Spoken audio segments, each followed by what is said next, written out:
ब्रह्ममुरारिसुरार्चितलिङ्गं निर्मलभासितशोभितलिङ्गम् जन्मजदुःखविनाशकलिङ्गं तत्प्रणमामि सदा शिवलिङ्गम् देवमुनिप्रवरार्चितलिङ्गं कामदहनकरुणाकरलिङ्गम् रावणदर्पविनाशनलिङ्गं तत्प्रणमामि सदा शिवलिङ्गम् सर्वसुगन्धसुलेपितलिङ्गं बुद्धिविवर्धनकारणलिङ्गं सिद्धसुरासुरवन्दितलिङ्गं तत्प्रणमामि सदा शिवलिङ्गम् कनकमहामणिभूषितलिङ्गं फणिपतिवेष्टितशोभितलिङ्गम् दक्षसुयज्ञविनाशनलिङ्गं तत्प्रणमामि सदा शिवलिङ्गम् कुङ्कुमचन्दनलेपितलिङ्गं पङ्कजहारसुशोभितलिङ्गम् सञ्चितपापविनाशनलिङ्गं तत्प्रणमामि सदा शिवलिङ्गम्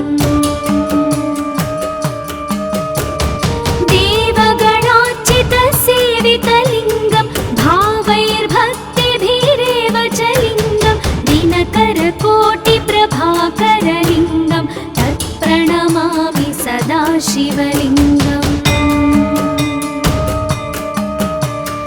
अष्टदलोपरिवेष्टितलिङ्गं सर्वसमुद्भवकारणलिङ्गम्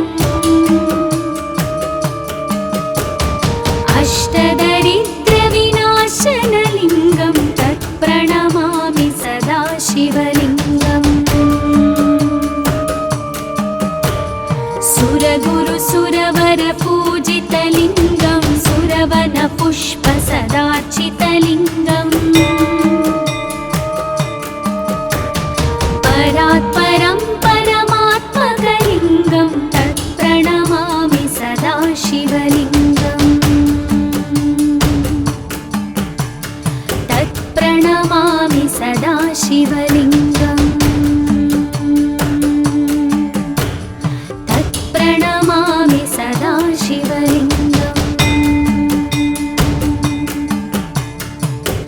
लिङ्गाष्टकमिदं पुण्यं यः पठेत् शिवसन्निधौ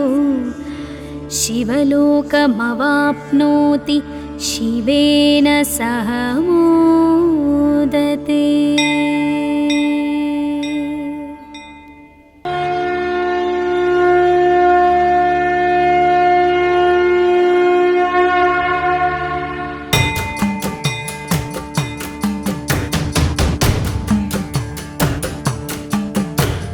ब्रह्ममुरारिसुरार्चितलिङ्गं निर्मलभासितशोभितलिङ्गम्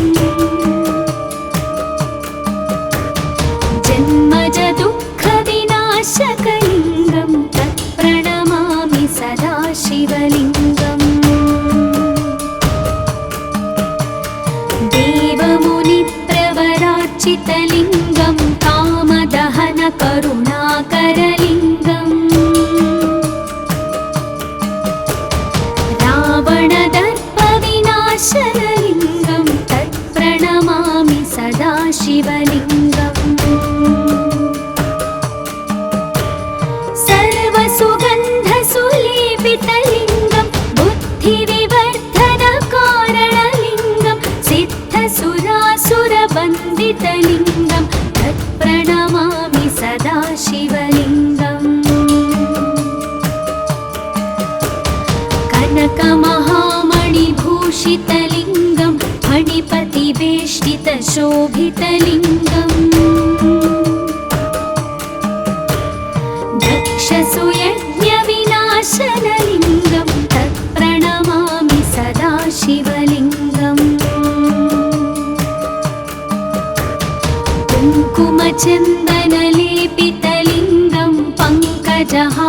सुशोभितलिङ्गम्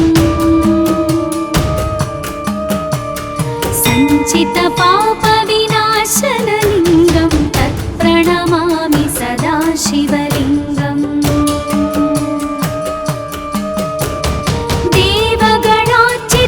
देवगणार्चितसेवितलिङ्गं भावैर्भक्तिभिरेव च लिङ्गं दिनकरकोटिप्रभाकरलिङ्गं तत्प्रणमामि सदा शिवलिङ्गम् अष्टदलोपरिवेष्टितलिङ्गं सर्वसमुद्भवकारणलिङ्गम्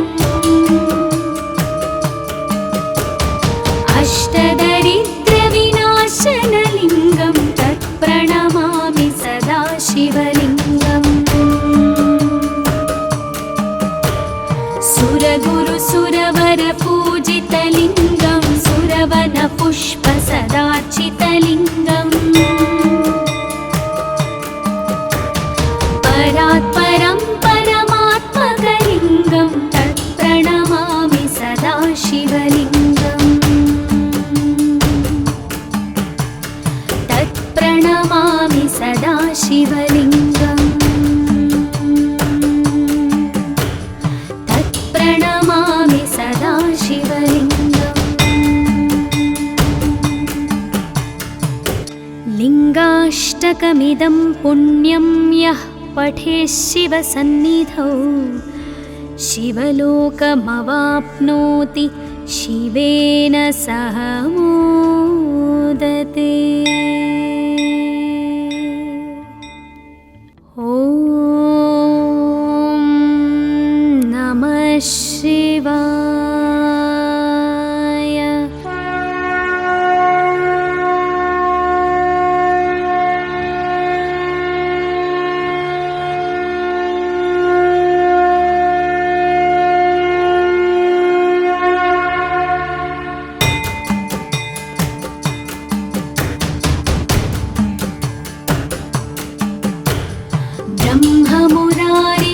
ब्रह्ममुरारिसुरार्चितलिङ्गं निर्मलभासितशोभितलिङ्गम्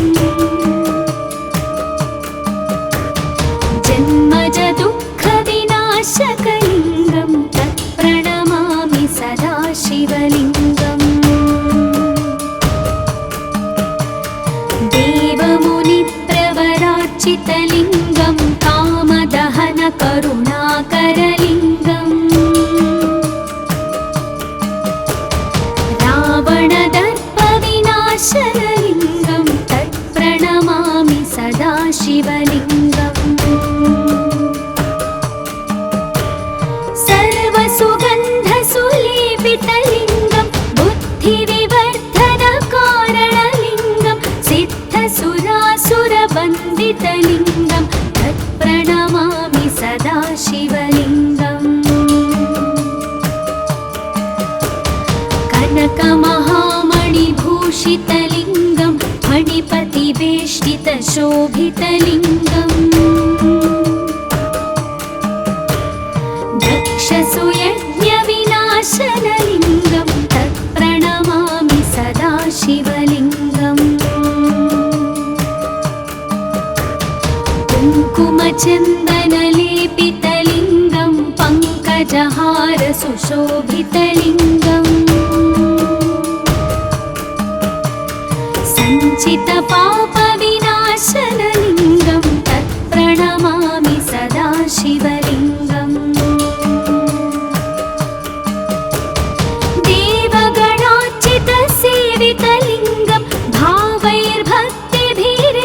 च लिङ्गं दिनकरकोटिप्रभाकरलिङ्गं तत्प्रणमामि सदा शिवलिङ्गम्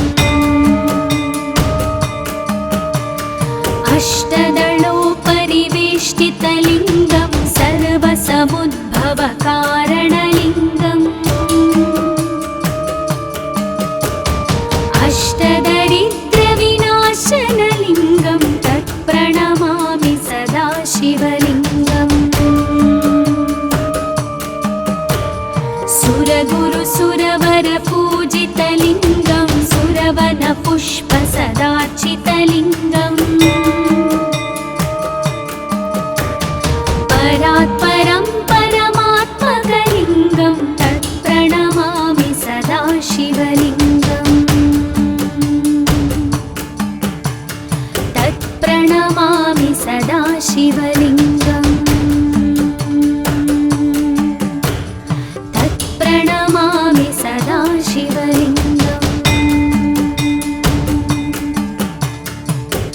लिङ्गाष्टकमिदं पुण्यं यः पठेत् शिवसन्निधौ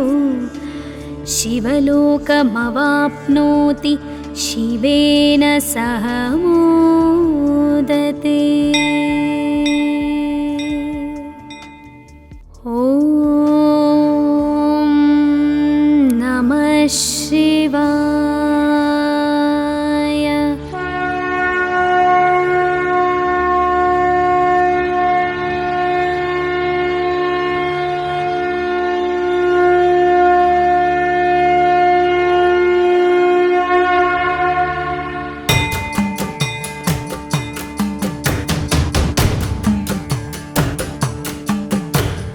ब्रह्ममुरारिसुरार्चितलिङ्गं निर्मलभासितशोभितलिङ्गम्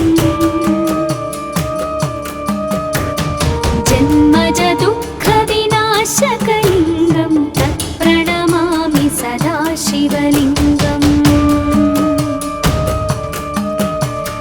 देवमुनिप्रवरार्चितलिङ्गं कामदहनकरुणाकरलिङ्गम् रावणदर्पविनाशनलिङ्गं तत्प्रणमामि सदा शिवलिङ्गम् सर्वसुगन्धसुलेपितलिङ्गं बुद्धिविवर्धनकारणलिङ्गं सिद्धसुरासुरवन्दितलिङ्गं तत्प्रणमामि सदा शिवलिङ्गम् कनकमहामणिभूषितलिङ्गं फणिपतिवेष्टितशोभितलिङ्गम् दक्षसुयज्ञविनाशनलिङ्गं तत्प्रणमामि सदा शिवलिङ्गम् कुङ्कुमचन्दनलेपितलिङ्गं पङ्कजहारसुशोभितलिङ्गम् सञ्चितपापविनाशनलिङ्गं तत्प्रणमामि सदा शिवलिङ्गम्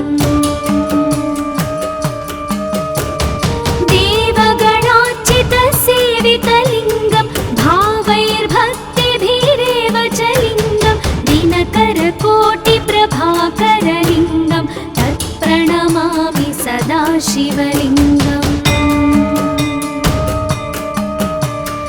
अष्टदलोपरिवेष्टितलिङ्गं सर्वसमुद्भवकारणलिङ्गम् अष्टदरिद्रविनाशनलिङ्गं तत्प्रणमामि सदा शिवलिङ्गम् सुरगुरुसुरवरपूजितलिङ्गं सुरवनपुष्पसदार्चितलिङ्गम् परात् परं परमात्मकलिङ्गं तत्प्रणमामि सदा शिवलिङ्गम् तत्प्रणमामि सदा शिवलिङ्गम् तत्प्रणमामि सदा शिवलिङ्गम् लिङ्गाष्टकमिदं पुण्यं यः पठेत् शिवसन्निधौ शिवलोकमवाप्नोति शिवेन सह मोदते। ॐ नमः शिवाय।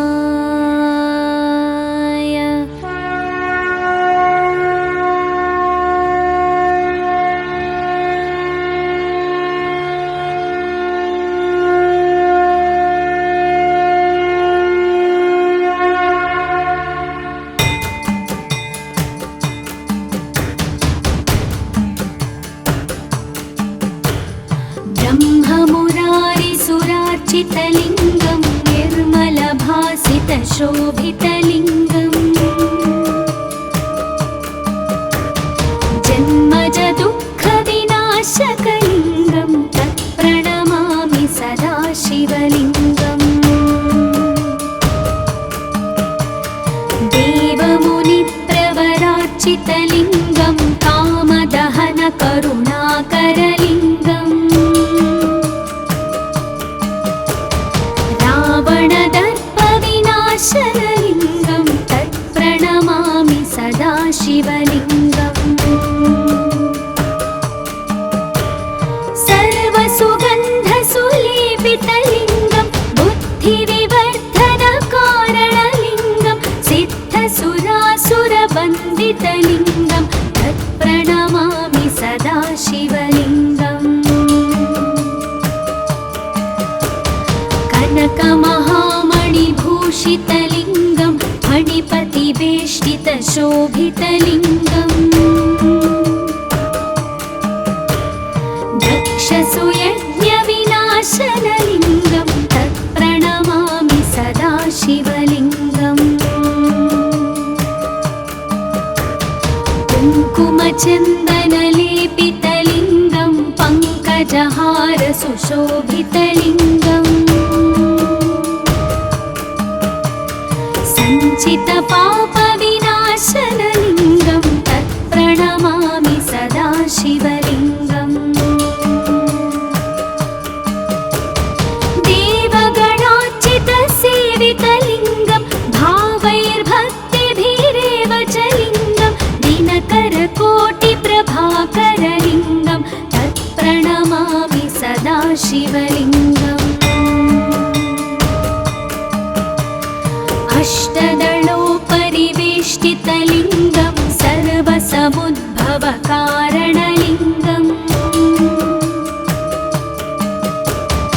अष्टदरिद्रविनाशनलिङ्गं तत्प्रणमामि सदाशिवलिङ्गम् सुरगुरुसुरवरपूजितलिङ्गं सुरवनपुष्पसदार्चितलिङ्गम् परात्परं परमात्मकलिङ्गं तत्प्रणमामि सदाशिवलिङ्गम् तत्प्रणमामि सदाशिवलिङ्गम् तत्प्रणमामि सदाशिवलिङ्गम् लिङ्गाष्टकमिदं पुण्यं यः पठेत् शिवसन्निधौ शिवलोकमवाप्नोति शिवेन सह मोदते। ॐ नमः शिवाय।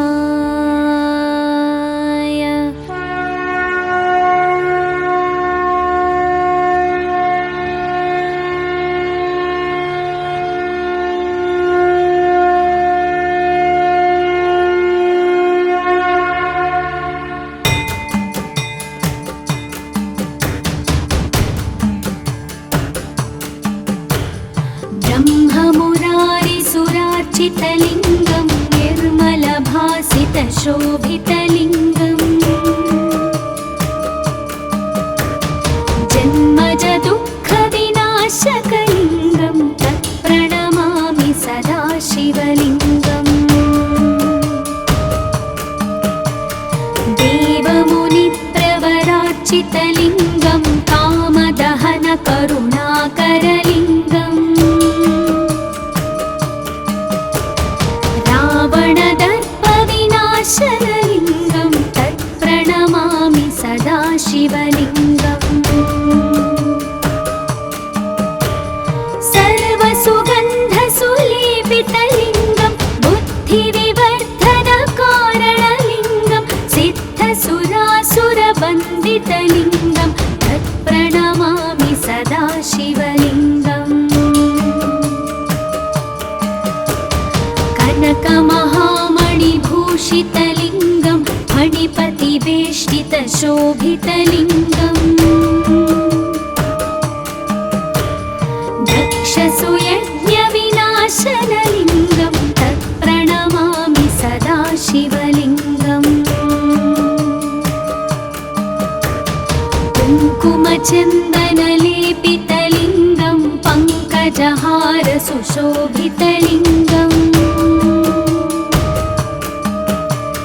सञ्चितपापविनाशनलिङ्गं तत्प्रणमामि सदा शिवलिङ्गम् देवगणार्चितसेवितलिङ्गं भावैर्भक्तिभिरेव च लिङ्गं दिनकरकोटिप्रभाकरलिङ्गं तत्प्रणमामि सदा शिवलिङ्गम् अष्टदलोपरिवेष्टितलिङ्गं सर्वसमुद्भवकारणलिङ्गम् अष्टदरिद्रविनाशनलिङ्गं तत्प्रणमामि सदा शिवलिङ्गम् सुरगुरुसुरवरपूजितलिङ्गं सुरवनपुष्पसदार्चितलिङ्गम् परात्परं परमात्मकलिङ्गं तत्प्रणमामि सदा शिवलिङ्गम् तत्प्रणमामि सदा शिवलिङ्गम् तत्प्रणमामि सदा शिवलिङ्गम् लिङ्गाष्टकमिदं पुण्यं यः पठेत् शिवसन्निधौ शिवलोकमवाप्नोति शिवेन सह मोदते। ॐ नमः शिवाय।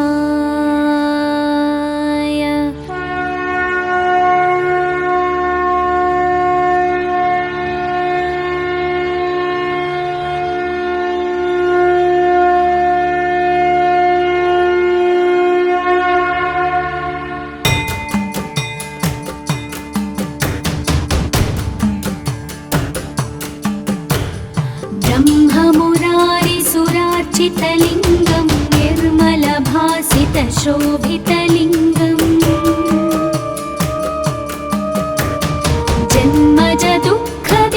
जन्मजदुःखविनाशकलिङ्गं तत्प्रणमामि सदा शिवलिङ्गम् देवमुनिप्रवरार्चितलिङ्गं कामदहनकरुणाकरलिङ्गम् रावणदर्पविनाशनलिङ्गं तत्प्रणमामि सदा शिवलिङ्गम्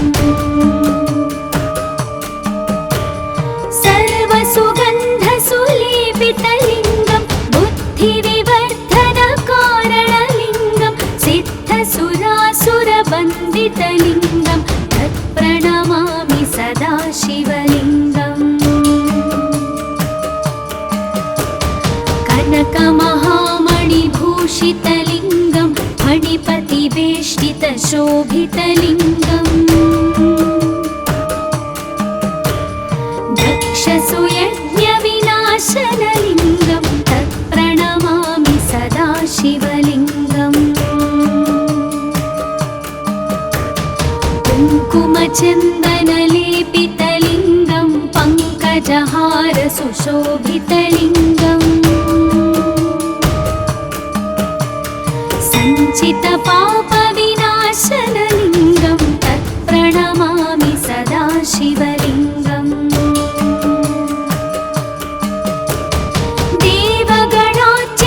देवगणार्चितसेवितलिङ्गं भावैर्भक्तिभिरेव च लिङ्गं दिनकरकोटिप्रभाकरलिङ्गं तत्प्रणमामि सदा शिवलिङ्गम् अष्टदलोपरिवेष्टितलिङ्गं सर्वसमुद्भवकारणलिङ्गम्